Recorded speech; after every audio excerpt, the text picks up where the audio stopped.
આજે મિતભાઈએ કદાચ ખૂબ જરૂરી હતું એવું એઆઈ વિશેનું બુકનું આજને લોન્ચિંગ થાય છે. આપણે દોડતી ટ્રેનમાં ચડવું હોય તો ટ્રેનની સાથે થોડુંક દોડવું પડે. એમ સમયની સાથે જીવવું હોય તો સમયની સાથે બદલાવવું પડે. જો બદલાયેલા સમયની સાથે આપણે નહીં બદલાઈએ તો નહીં આપણે ધંધો સારું કરી શકીએ કે નહીં આપણે સારું જીવી શકીએ.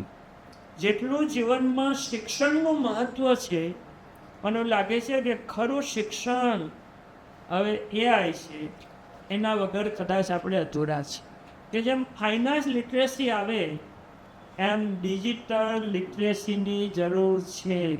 અને એવા સમયે આપણે બહુ પાછળ છીએ ભારતમાં, કે આપણે જો ગુજરાતની વાતો કરીએ તો વાતો બહુ કરીએ છીએ, પણ જે જાણવું જોઈએ, શીખવું જોઈએ એ 10% પણ આપણે ડિજિટલ લિટરેસી લોકોમાં નથી. મેં બુક જોઈ છે, મારી અંગ્રેજીની મર્યાદા, પણ છતાં મને એવું લાગ્યું કે એને જે ડિઝાઇન કરી છે, એને વર્ડ્સ વાપર્યા છે, ગ્રાફિકવાળા જે ડિઝાઇન કરી છે એ બેસ્ટ છે. એટલે સૌપ્રથમ તો આવી સરસ બુક લોન્ચિંગ થાય છે એટલે મિતભાઈને જોતા થાય છે.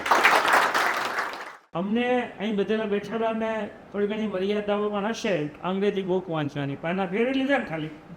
પણ મને આ બુક થોડીક યુનિક લાગી, જુદી લાગી. લોકો આ બુકને સમજાવું એનામાં કંઈક એને નાખ્યું છે. શું છે ખબર? પોડકાસ્ટ.